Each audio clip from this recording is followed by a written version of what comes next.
Specifically, today we'll be talking about the intersection between sleep-related infant deaths and the child welfare sector.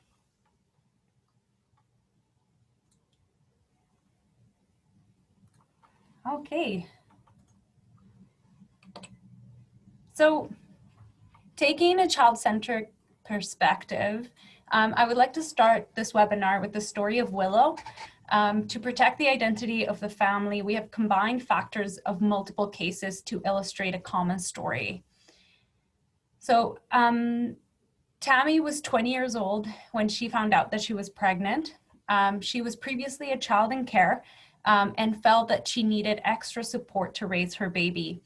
So she contacted Child and Family Services to request support, and a voluntary service file was opened. Tammy delivered a baby girl a few months later, and she named her Willow. The family CFS worker visited Willow and Tammy when Willow was 1 month old. At the time of the visit, the worker noticed that Willow was snapping on Tammy's bed. The worker spoke to Tammy about the dangers of bed sharing and recorded this in the child welfare file that we were able to review. Tammy told her CFS worker that she thought sleeping with Willow in her bed was the safest place for Willow because she could not afford a crib and had no other sleeping option. So Tammy's CFS worker committed to following up and to connect Tammy to resources. However, a month later after this home visit, after feeding and a nap, Tammy woke up to find her baby was unresponsive next to her on her bed.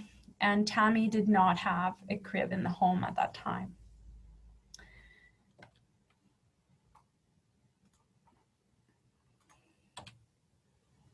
So physicians have used a lot of different terms to describe what happened to Willow. Perhaps the most common is the term SIDS, so that is sudden infant death syndrome. This term was first used in the 1970s to label the death of an infant during sleep. But today, SIDS is no longer used by most medical examiners. The official medical terminology used today is sudden unexplained infant death to describe the deaths of infants under 1 year of age. However, we do see sleep-related deaths over 1 year of age, and those are categorized as SUDC, or the sudden unexplained death of a child over the age of 1. The use of all these terms can be confusing, and when I first started reading about the issue, it was hard to keep track of all of these different terms in different time periods. Because this study went back 10 years of medical records using different terminologies, we needed a common definition that could help us identify the sleep-related deaths. So for the purposes of this special report, we define sleep-related infant deaths as the death of an infant younger than 24 months that occurred during sleep or in a sleeping environment. That includes the SIDS definition, SUID definition, and SUDC definition, and deaths attributed to accidental causes while in a sleeping environment, such as suffocation. So by the end of this webinar, I hope you will take away the 10 key facts every social worker in Manitoba should know about sleep-related infant deaths and how together we can reduce the number of deaths. I will be sharing numbers and data on infants who died in Manitoba from 2009 to 2018.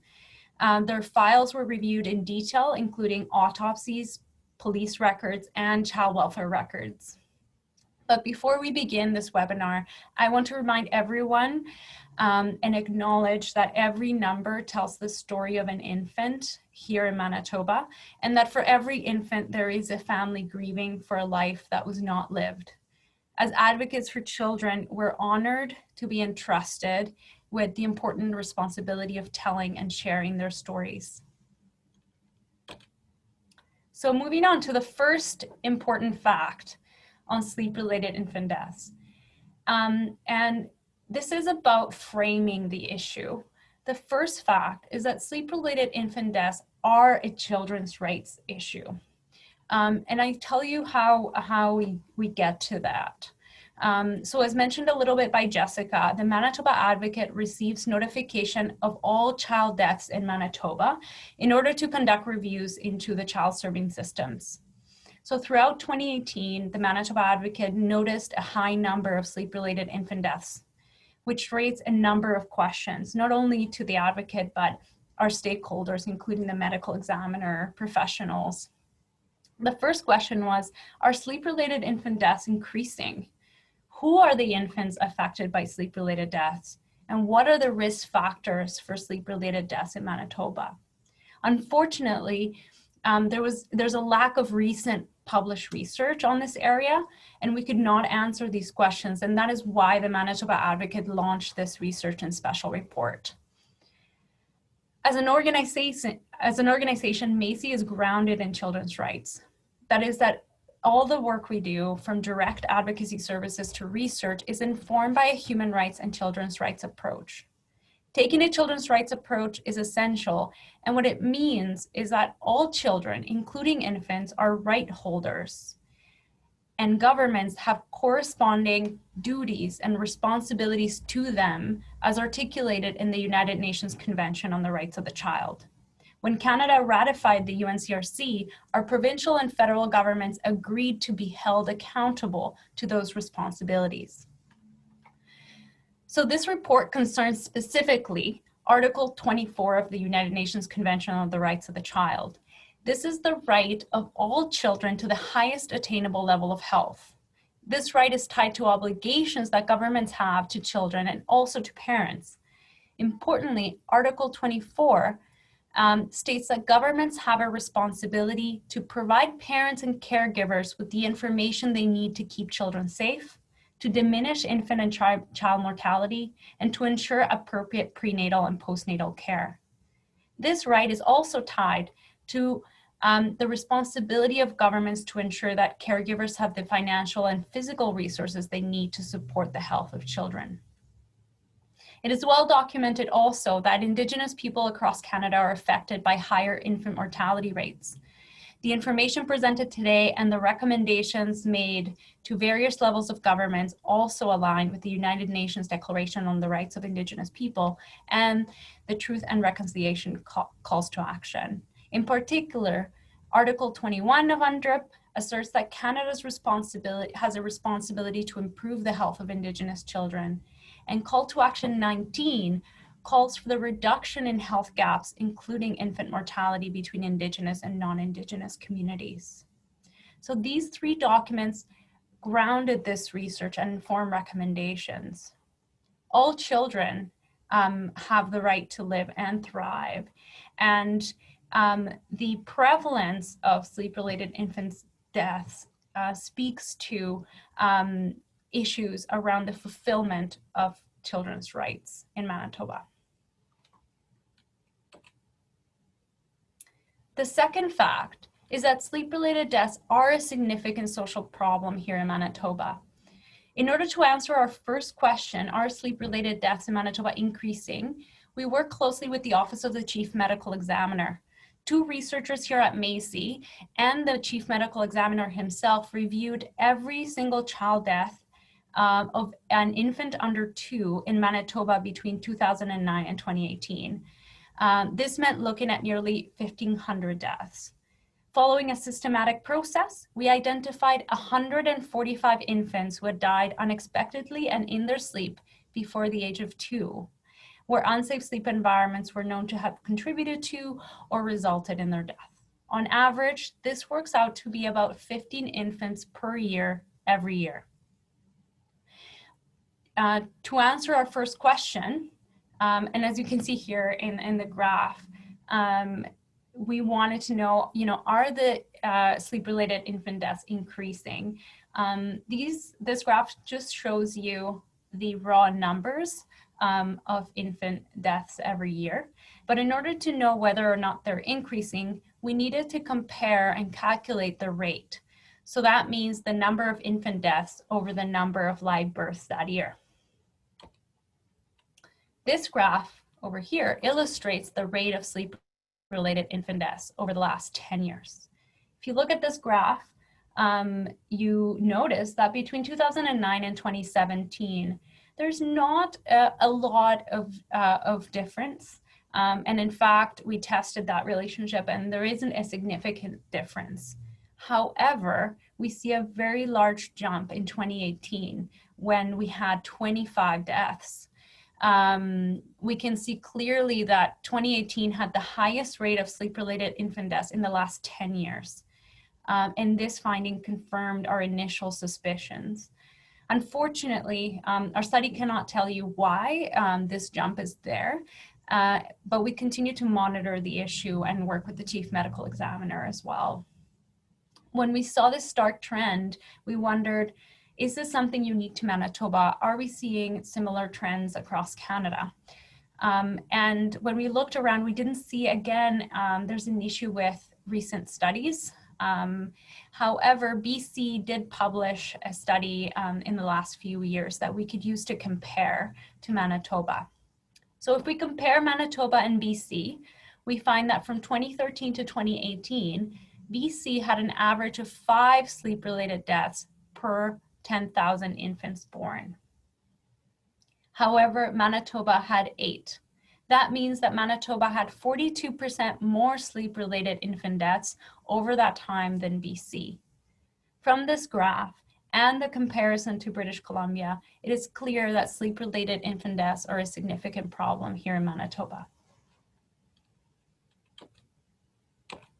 Any questions about the graph at all? Feel free to ask. Okay. The third fact and key takeaway is that sleep-related infant deaths can be prevented.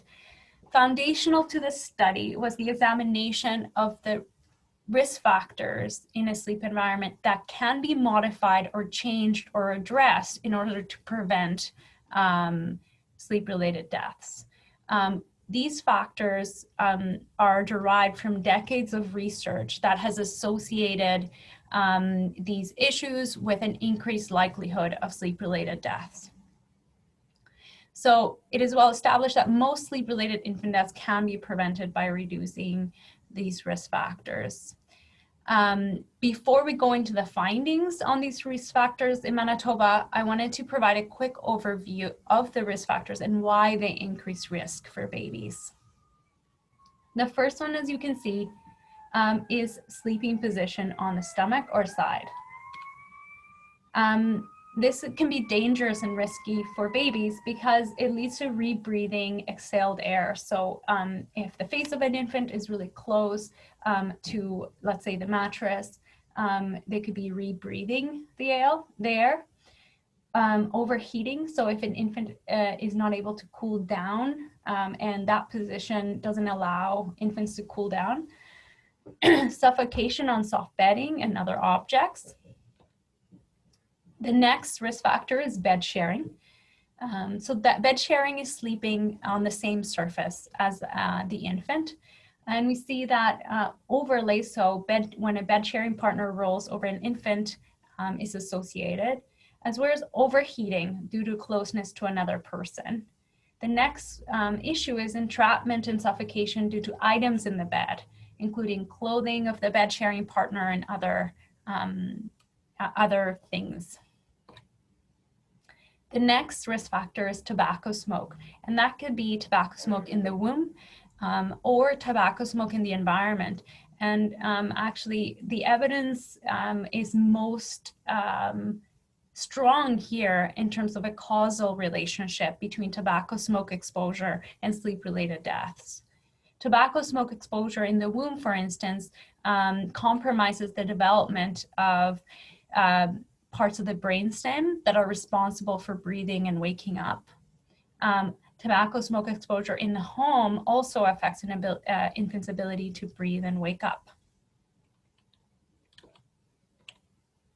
The next risk factor is objects in the sleep environment, and that refers to things like toys, blankets, pillows, and those can lead to entrapment, so being wedged between two things, or suffocation. Finally, swaddling. So if there are too many layers on the infant, that can lead to overheating. And it can also lead to rebreathing and suffocation if the swaddled infant rolls to their stomach. So infants old enough to roll over should not be swaddled. And finally, an unsafe sleeping surface. So that we refer to as couches, armchairs, car seats, adult mattresses can risk suffocation and entrapment.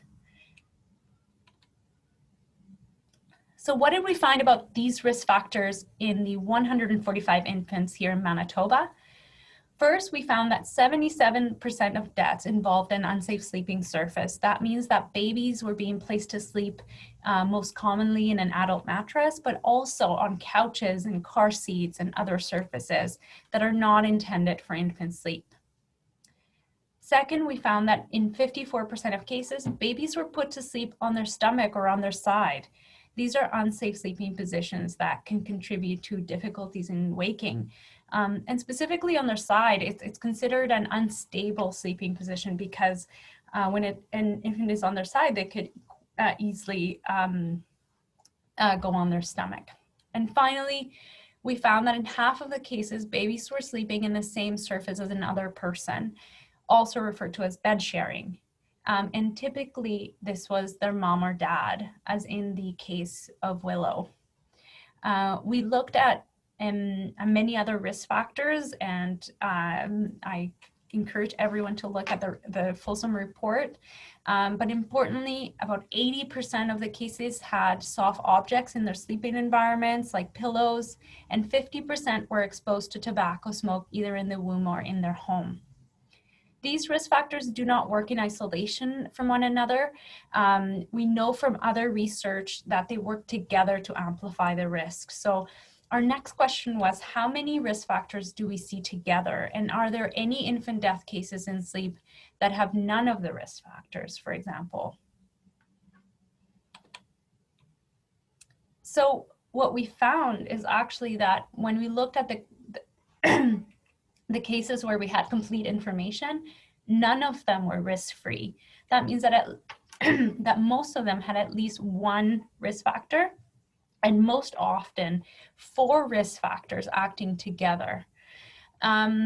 This leaves us with a hopeful message that infant deaths had risk factors that can be changed to reduce the risk.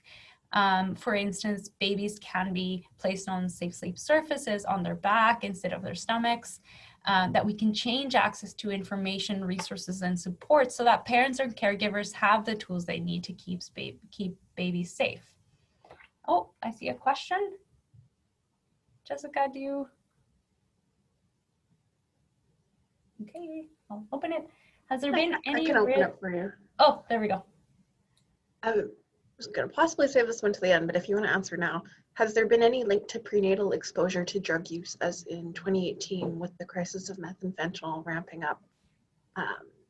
Question from Richard. I think that's a good question. It's unfortunately not something we were able to explore through our study, primarily because we were looking at autopsy records and the types of administrative data. We didn't have that information. So we weren't able to look at that, but we do know from the literature specifically that exposure to alcohol can be a risk factor. Thank you. Perfect. Thanks for the question.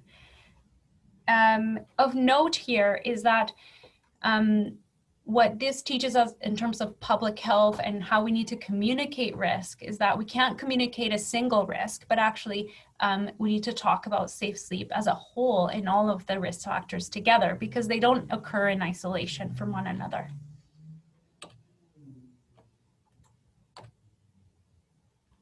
So the fourth key fact to take away is that sleep-related deaths are tied to structural inequality.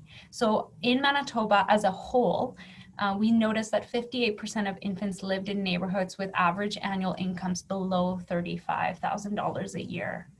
Some people experience more barriers to information, resources, and supports than others. This is what we refer to as the social determinants of health, and they're the social and economic factors that affects people's health, including income and housing and education.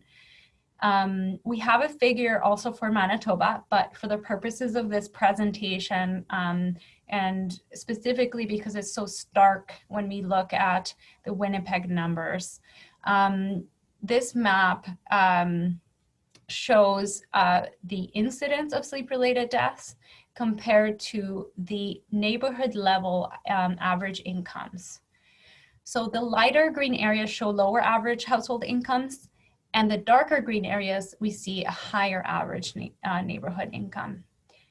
I think this map leaves us with a very powerful image. With our naked eye, we can see the association between the deaths of babies and neighborhood income levels. In fact, as I said, nearly 60% of infants lived in neighborhoods with annual incomes below $35,000. So because of the relationship between these social factors and health, it's essential that we understand sleep-related deaths in the context of the structural inequalities in our society and historical trauma as well. I think one of the key, and I believe one of the most important findings of the study, is that 1 in 4 of the infants that died did not have a safe sleep surface available to them in their home. And that is a crib or a bassinet or a culturally safe alternative. So findings of the study point to the need to better support low-income families, and that interventions to reduce sleep-related deaths need to focus on eliminating those barriers that we have to access those safe sleep surfaces. And this brings me back to the story of Willow, and how Willow's mom was provided with the information, but without the resources to implement those public health messages, that's a really big limitation. So no baby should die because of poverty, and all children have this inherent right to the resources needed to maintain health. And that speaks to the obligation of governments, including in Manitoba and Canada, to fulfill this right. Another important piece of understanding the structural inequality is that Indigenous infants were overrepresented in the sleep-related deaths. About 55% of the infants were First Nations and 3% were MACY. Our numbers likely underestimate the issue because about 32% of cases we were missing information about ancestry. This information is consistent with previous studies, and the overrepresentation is but another indicator of the painful and persistent legacy of colonization. Okay, someone has a question. Great. Yes, Diana's asking, how many of the sleep-related deaths are rural compared to Winnipeg? Are the numbers broken down by regional health authority? Yes, we do have those numbers broken down in our report. I'll find the page number. I wish I could show it. Or what's the page number, Maria? I just put the link in the chat. It's page 35. Okay. About 21% of the deaths were in the Northern Health Authority, 10% in Interlake, Prairie Mountain had 13, Southern had 13, and Winnipeg had 42%. And again, page 35 of the report. Awesome, thank you. No problem.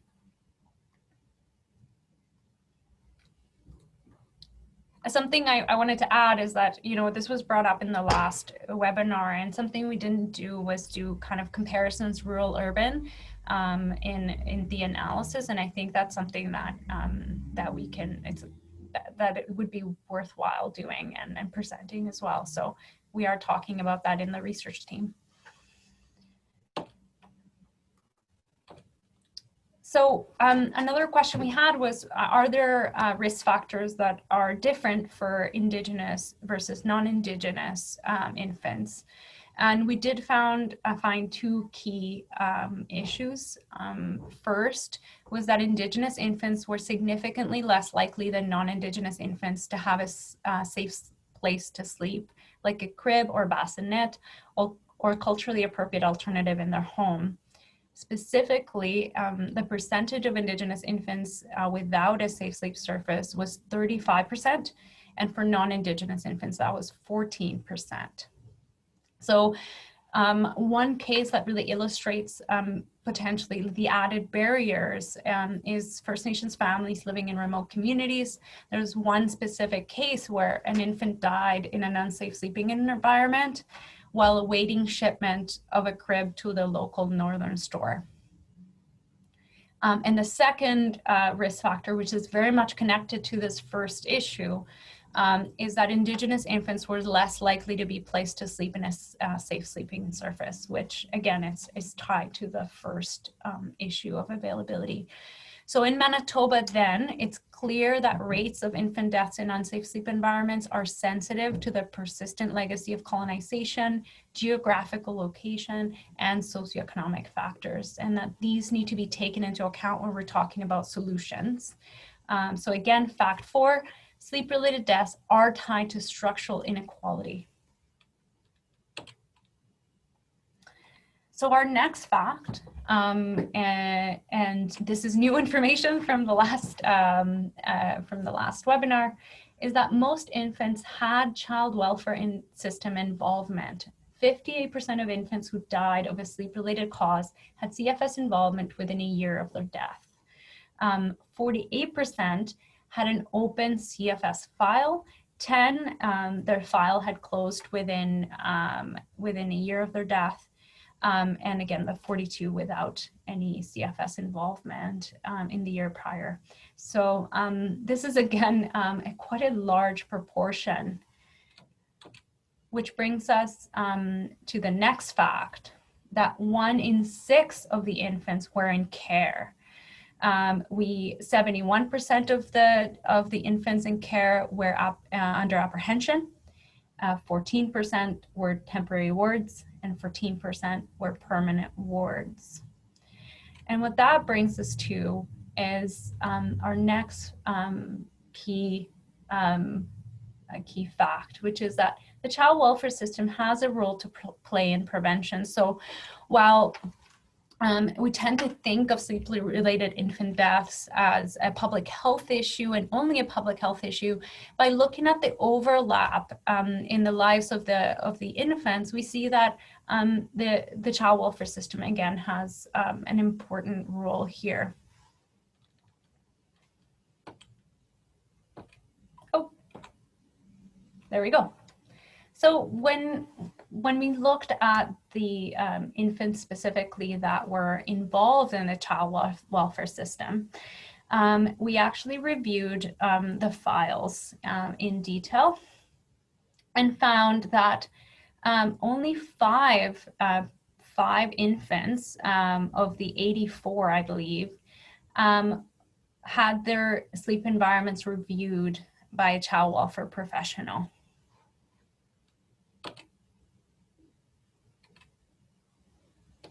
Oh, another finding was that, oh, is there a question or a comment or something popped up for me? Yes, I'm just going in the chat here. Richard says, whoa, that infographic needs to be shared with all of CFS. We so have a preventative role to play. Wow. Jody says, if infant deaths are related to poverty and lack of resources, how does that explain why children in care are part of the statistic? Can I answer that one?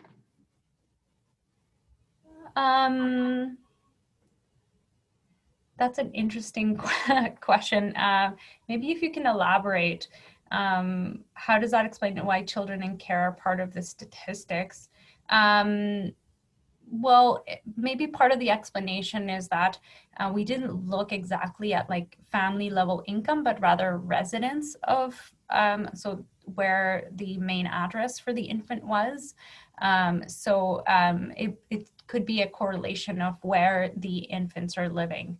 I hope that makes sense.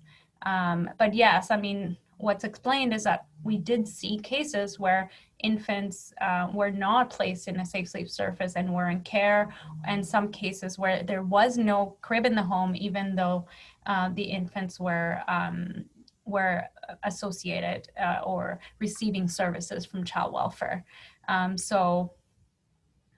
Jody just added a little more in the chat there too. And if you want to unmute your microphone, Jody, and just talk with us too, that's fine. But she says, if the children in care are in foster homes, etc., I would assume there should be more monitoring, appropriate cribs, and foster parent training. Yes, so, yeah, that is the assumption. And Amanda, yes, we do know that, Amanda. Do we know if the children in care were in place of safety arrangements with family as well? I'm just looking up the actual numbers.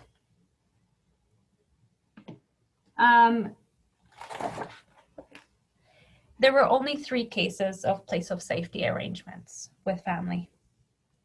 10 of them were in licensed foster homes. Awesome.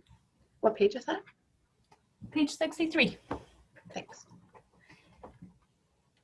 And the next piece is about whether safe sleep information was provided. So we were looking at the files and whether there was a note by a child welfare worker about providing safe sleep information. And we found that that was also rare. Only 18%, so in 15 of the cases, CFS noted providing safe sleep information.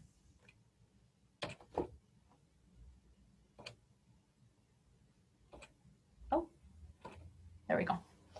The next piece that we wanted to look at is how many visits, at least were there between a CFS worker and the infants in the home. So we counted if there was at least 1 home visit after the child was born, and found that 49% of the CFS involved infants had at least 1 home visit, which tells us that for 50% basically of those children that were involved in child welfare, the CFS worker had seen them.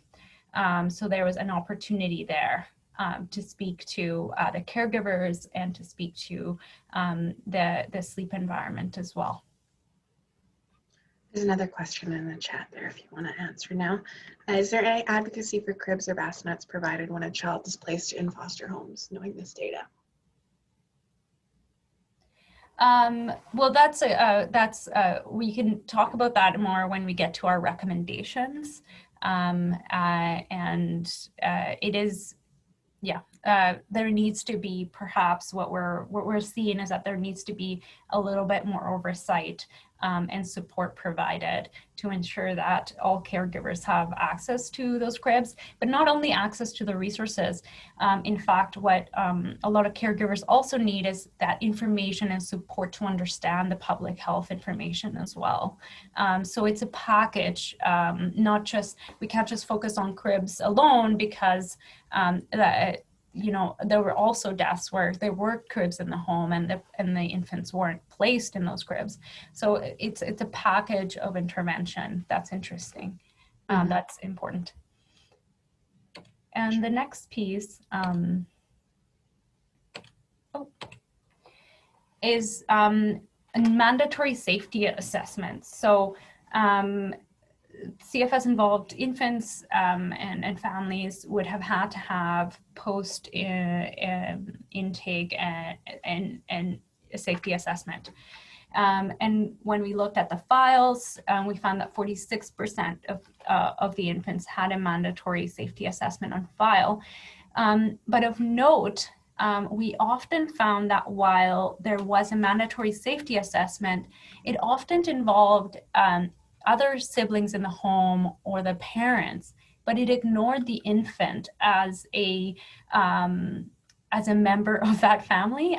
Like there was no consideration in the safety assessment often about the infant as a unique individual. So they would either kind of talk about children in general or not speak to the specific needs of infants and what safety looks like for them.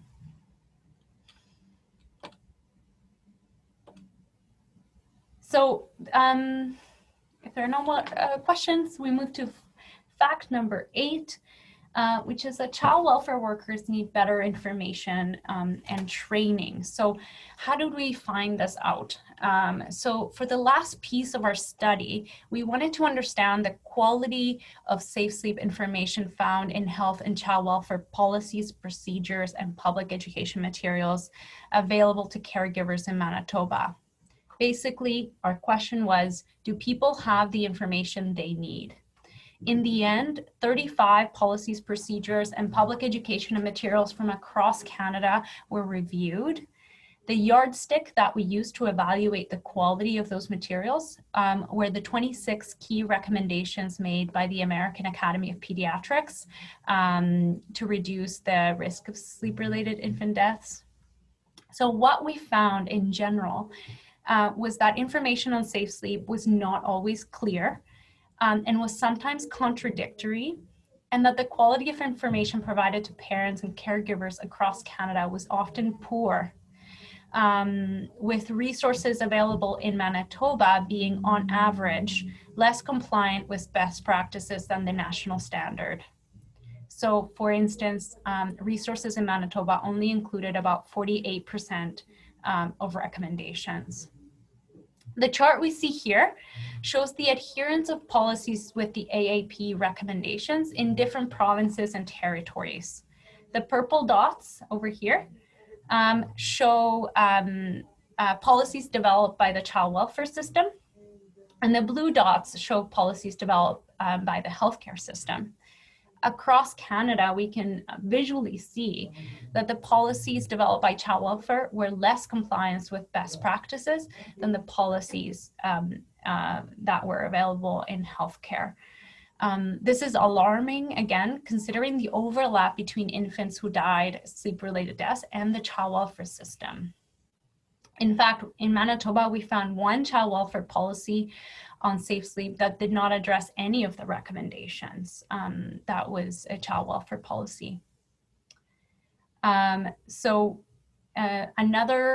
We also wanted to evaluate not only, the adherence of these policies to the AAP recommendations, but also we wanted to look at what is the cultural competency and safety, cultural safety of the policies that we see in regard to safe sleep. So we wanted to know whether they were available in Indigenous languages and whether they were adapted to Indigenous communities. Regarding cultural competence, in our scan, we found only 3 safe sleep resources that were available in Indigenous languages, but none of these were in Manitoba.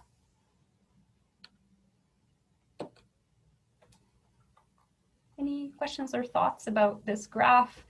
I know it's a lot of information in one graph, so if anyone has questions.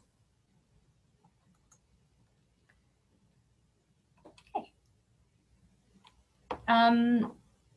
So what we also want to highlight is that through these policy reviews and reviews of different programs and public education materials, we found that Manitoba has Indigenous-led best practices, and that's the Sacred Babies program, which was actually the resource in Manitoba that adhered most highly to the AAP recommendations. This is a resource that was developed by the First Nations Health and Social Secretariat here in Manitoba. I'm not going to go into a lot of detail about this resource because we are very honored to have the First Nations Health and Social Secretary join us October 30th to speak in more detail about this resource. So we invite everyone to come and learn more about it.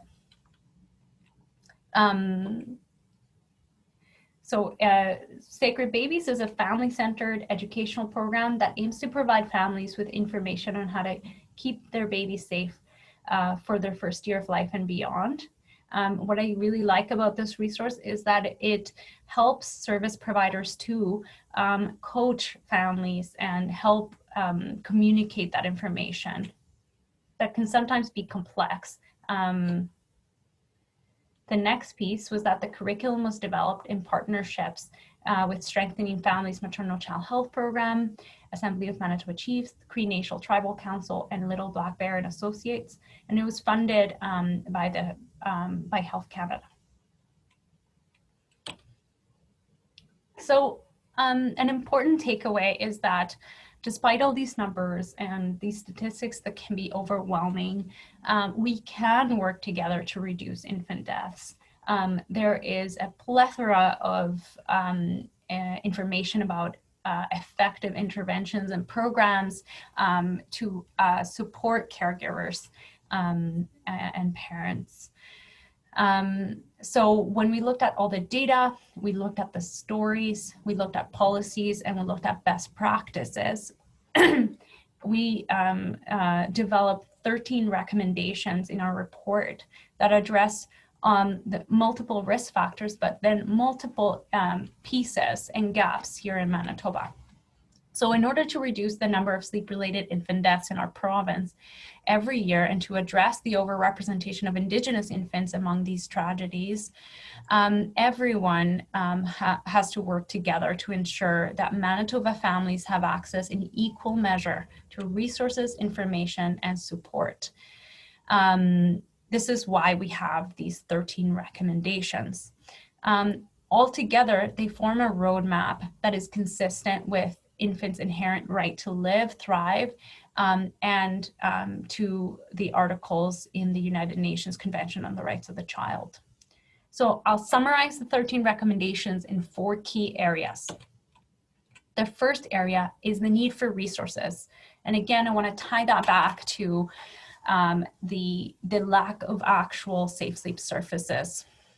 So the first 2 recommendations are one to the Government of Canada and another to the Government of Manitoba to work to ensure that every infant in Manitoba has a crib, bassinet, or culturally appropriate and safe alternative in which to sleep by developing an action plan to distribute safe sleep surfaces to caregivers that are unable to afford them.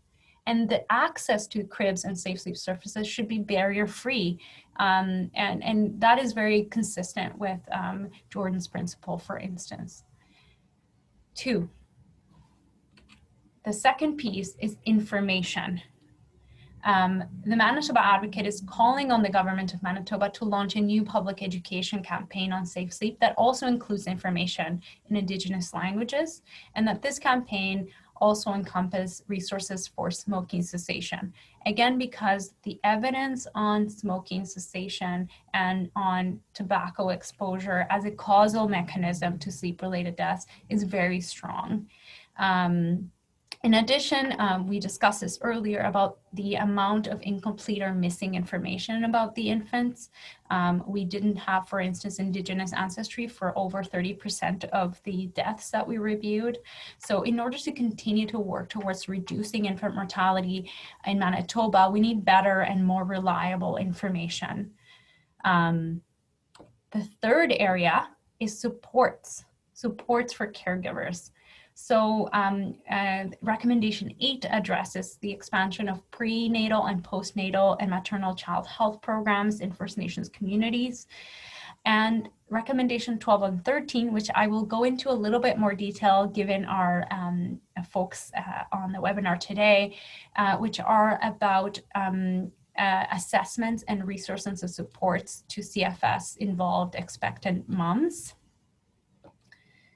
And finally, training for professionals. So recommendation 6 calls for an online and accredited training modules for healthcare, but also for child and family services professionals.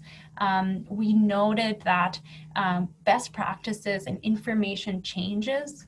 It evolves as the evidence kind of piles, but that doesn't necessarily translate to different practices on the ground. So that is why it's important to have this online training module that is available to everyone working with infants and families. And as promised, part of this need to work together to reduce infant deaths, there were 2 recommendations specific to Manitoba families. The first one was recommendation 12, and that calls on Manitoba families as part of the ongoing changes that are happening right now to provincial child welfare standards. Include an assessment of the infant sleep environment in every safety plan for expectant mothers, and provide mothers and primary caregivers with the safe sleep surfaces and public education information they need to ensure the safety of the child. We know, again, from the prevalence and that overlap with the child welfare system, that child welfare has an opportunity to bridge families to resources. The next piece is recommendation 13, which calls on Child and Family Services authorities to develop a provincial standard that requires all child and family services providers to assess infant sleep environments as part of the prescribed face-to-face contact with anyone receiving child welfare services, including all infants who are not in care. So while we saw that some infants were in care, the vast majority of the child welfare involved infants who died in unsafe sleep environments were not in care, but were receiving services. So to enhance that assessment for that population is really important. What we see as the impact of these 2 recommendations is to ensure that infants have those safe sleep surfaces, to realize their inherent right to the highest attainable standard of health, and also Article 27, to ensure that caregivers have those financial and physical resources they need to support child health. To end here, I want to talk and return to Willow's story. So as you remember, Tammy was 20 years old when she had Willow. The worker talked to Tammy about the dangers of bed sharing and talked to her about trying to bridge to resources. But a month later, after that home visit, Willow was found dead. So commitments under the UNCRC, and particularly, again, Article 24, states that all infants like Willow have the right to the highest attainable standard of health, including appropriate prenatal and postnatal care, that parents have access to the education and are supported in the use of basic knowledge about child health, and that caregivers have the resources they need to support the health of children. So if the recommendations made under this report were implemented, we would see that, that Willow would have immediate barrier-free access to a crib, that Willow's mom would have readily access to the information, and that the child welfare worker would also be supported and trained on how to coach parents and be a bridge to support families. So the recommendations were made to work together to address the multiple risk factors involved in a story like Willow's. So, review of the 10 key facts every social worker should know. The first one, sleep-related infant deaths are a children's rights issue. Sleep-related infant deaths are a social problem in Manitoba. Sleep-related infant deaths can be prevented. Again, remembering that the vast majority of the deaths involve multiple modifiable risk factors. Sleep-related infant deaths are tied to structural inequalities. We cannot forget the impact that those inequalities have. Most infants who died had child welfare involvement, 58%. 1 in 6 of the infants were in care. The child welfare system has a role to play in prevention. And as we saw, there were multiple opportunities that child welfare professionals had in the cases. Child welfare workers need better information and training. So there are some gaps in the types of policies and practices and information in the child welfare system, specifically compared to the healthcare policies, but at large. Manitoba has Indigenous-led best practices. And finally, we can work together to reduce infant deaths. We can create the structure to support parents, to provide the information and the resources and the supports they need.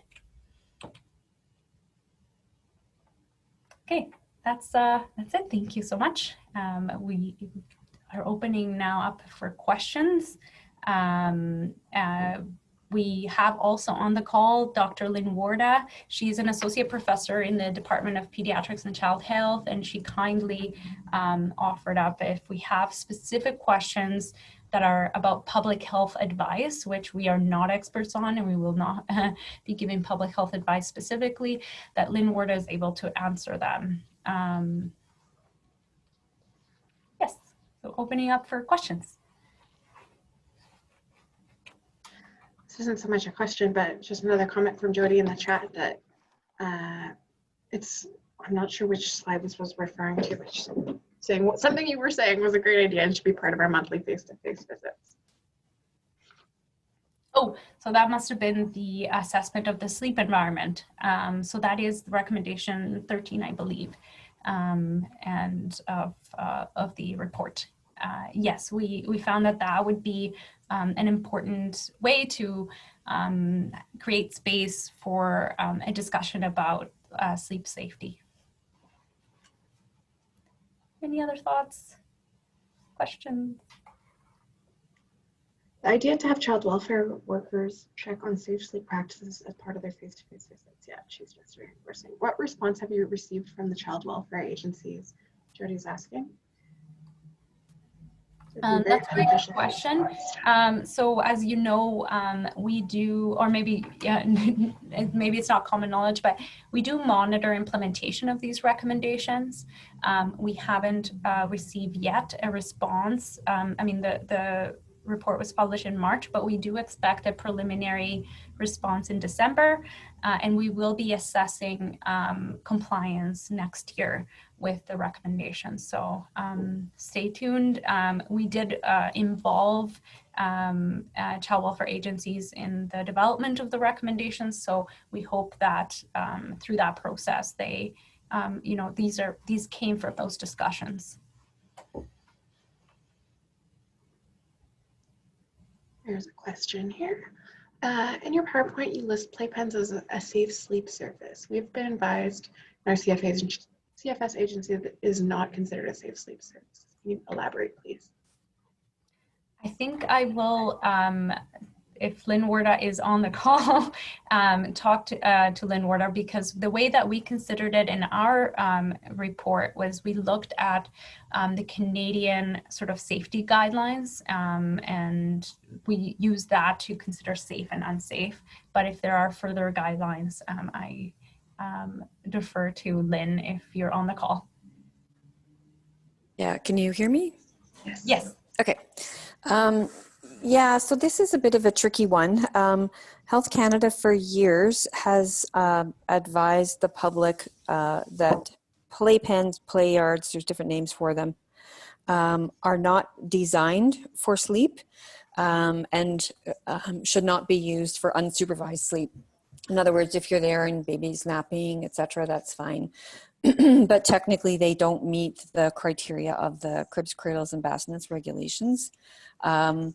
So in the real world, where playpens cost $80 and cribs cost 200 plus with the mattress, etc., they are much more affordable for families. They are more portable, obviously economical. If used correctly, in my opinion, they are safer than a lot of the other sleeping situations that we find babies in, as was illustrated in the report. They are, safe from, as long as you're not putting in the playpen soft bedding. They're, safe from pillows and bedding and overheating. So yeah, so when you look at actual guidance from Health Canada, that is true. Thanks, Lynn. Thank you, Lynn. I hope that answered the question. Do you have any other questions or follow-up questions?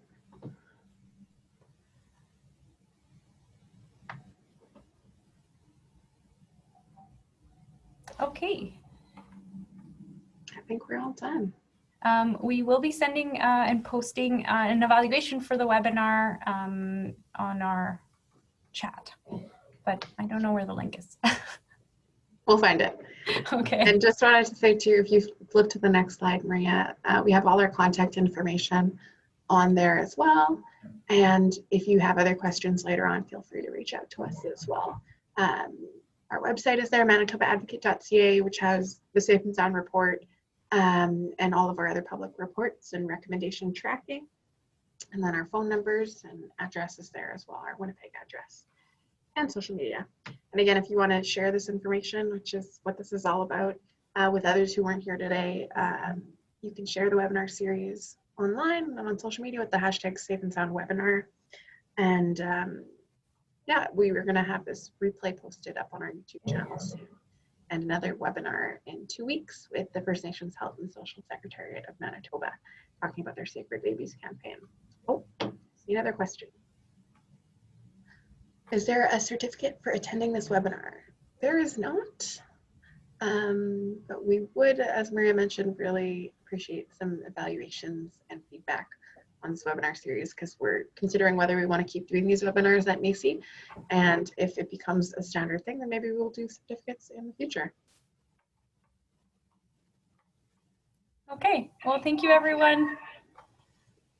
We're just going to invite Cheryl back too, and she's going to do a closing prayer. Take it away, Cheryl. Okay. Miigwech ni mashumas, oji buwase azeyang. Miigwech nakit nom gom gizigad. Wewene jimeno gawa wabamang. Niwi jimeno bamatazi. Minawa wewene ji gaganog. Miigwech gia skashke amikwe. Oji miziang bamatazi owen. Minawa majim. Oji miziang nabish. Minawa wesiag. Oji miziang nisawin. Tema bagadina. Wabanong, Jawanong, Eshpamuk, Minawa gewetanong. Nada motion, Ji Masha, Ku Gabia, Minawa, Ji Zundea Yan. Miigwech grandfather for shining on us today. I say thank you for this day. Carefully, I will look upon others. I will live well and carefully speak to others. Thank you, Mother Earth, who gave us life and food, who gave us water and animals, who gave us breath. Tobacco I offer to the east, south, west, and north. Help me to have strength and a strong heart. Miigwech.